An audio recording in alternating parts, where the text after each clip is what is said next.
Very much for the opportunity. Honorable Premier Nokolo Kivit of the Eastern Cape Province, the Eastern Cape business community, fellow South Africans, and good morning to you all indeed. I am, of course, with the ministers from the national government who have offered to take over and answer all questions.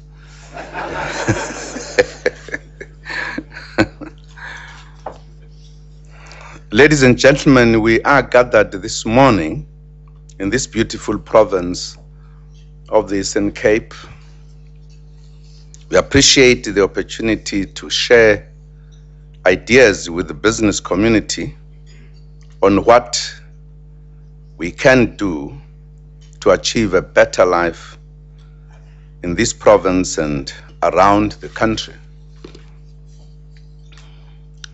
In the State of the Nation address, we said we needed to work together to tackle the triple challenge of poverty, inequality, and unemployment. The vision of our government is the creation of united, non-racial, non-sexist, free, democratic, and prosperous South Africa. The first 17 years of freedom, and indeed the first 100 years of the foremost liberation movement in the continent, the ANC, have focused on achieving political rights. That is because we knew that once we achieved our related political freedom, we would have the power and the authority to achieve the rest. We have achieved a free South Africa. Each day we do our best to achieve a truly non-racial and non-sexist society.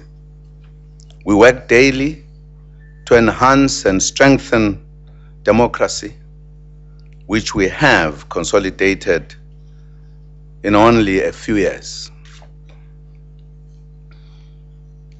With political freedom having been consolidated in the first 20 years, we must dedicate the next 20 years to economic development and transformation. The State of the Nation address took us to that new trajectory.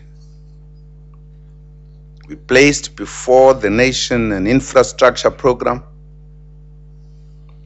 which will take us many steps forward towards social and economic development. It will contribute immensely to help us achieve the prosperous South Africa that we refer to. We have studied countries that have invested in infrastructure in this manner, and they have been successful. It is an infrastructure revolution that will unlock the natural resources of our country to build our economy. We want to see the whole country turning into a huge construction site. We want to see dams being built in rural areas to extend water access. We want to see the refurbishment of schools and hospitals, the building of roads and dams, the improvement of sports and railway lines, and various projects that will improve the lives of our people and boost economic development and jobs.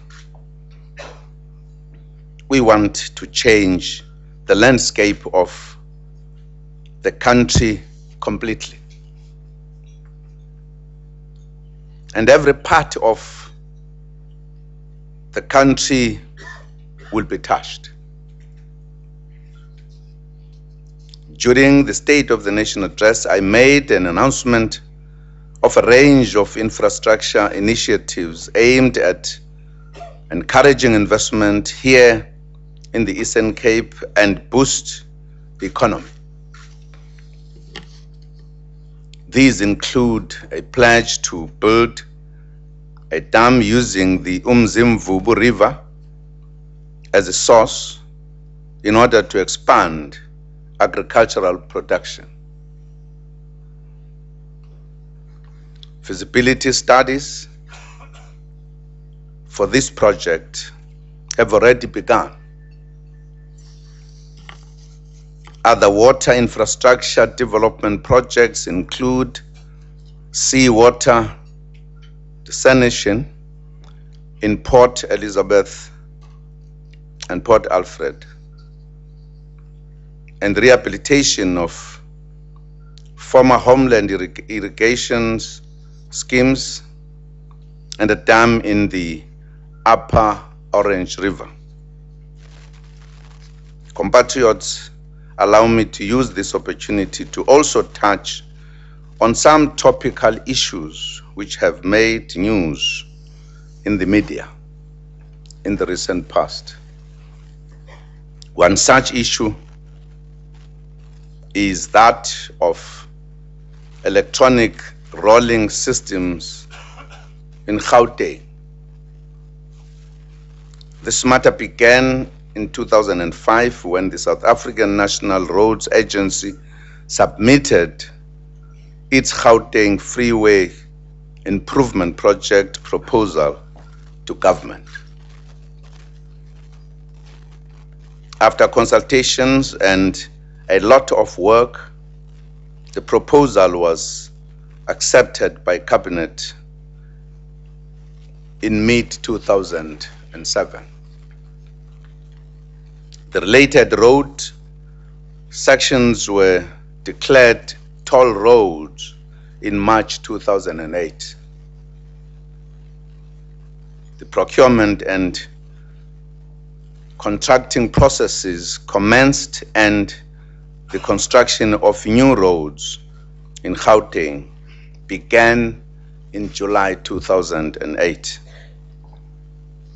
The rationale behind the Freeways Improvement Project is that Gauteng, which generates nearly 38% of the total value of South Africa's economic activities, has developed beyond its infrastructure capacities. Roads, in general, are unable to keep up with increasing traffic demands. This has affected road users and the economy by the daunting peak hour traffic periods each morning and evening. The Gauteng economy cannot afford any impediment to the traffic flow, since such an impediment will stifle economic growth that leads to job creation. The open tolling system will assist government to obtain revenue that will be utilized in order to improve the road infrastructure service that already incurred for the upgraded freeway network in Gauteng, and ensure a well-maintained and upgraded road network into the future. We know that our people are affected by serious poverty and unemployment, and the e-tolls are an additional financial and administrative burden. But we plead for your understanding, because at the end of the day, we have to develop and strengthen the road infrastructure of Gauteng. Another issue that has been in the news lately is that of labor brokers. We reiterate that our government is determined to implement all our laws aimed at protecting workers from all forms of abuse and exploitation. Discussions had been taking place on the Labor Relations Amendment Act, which includes dealing with the problems arising from some labor broking practices. The ruling party's 2009 manifesto was jointly adopted and launched by the Alliance, the ANC, COSATU, and the South African Communist Party. The manifesto says the ANC government will, and I quote, "In order to avoid exploitation of workers and ensure decent work for all workers, as well as to protect the employment relationship, introduce laws to regulate contract work, subcontracting, and outsourcing, address the problem of labor broking, and prohibit certain abuse practices," unquote.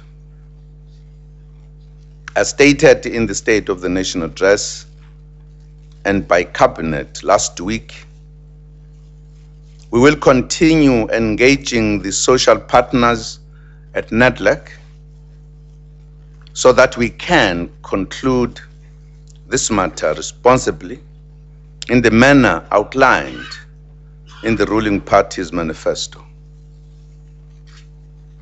Ladies and gentlemen, let us make a pledge that together we will, for the next 20 years, have a single-minded focus on economic development. Let us focus exclusively on how we can build a better life for all our people. This economic drive will involve enhanced skills development. I will, on the 4th of April, meet the leadership of all 50 further education and training colleges to discuss the role of these institutions in improving the skills we need to make our economy, to make our economic revolution a success. We want to see education and skills development thriving everywhere in our country. That is why we work with the provincial government here to normalize and improve education in the Eastern Cape. We are happy with the progress made so far, and will continue to support the Eastern Cape to ensure that education is returned to its former healthy state. Working together as teachers, school governing bodies, and unions, we will be able to reverse the 2% decline recorded in the matric pass rate for 2011. Compatriots, allow me therefore to invite you directly here in the Eastern Cape to join us in the economic development and infrastructure revolution. We will achieve a fully free, democratic, non-sexist, non-racial, and prosperous South Africa. I thank you.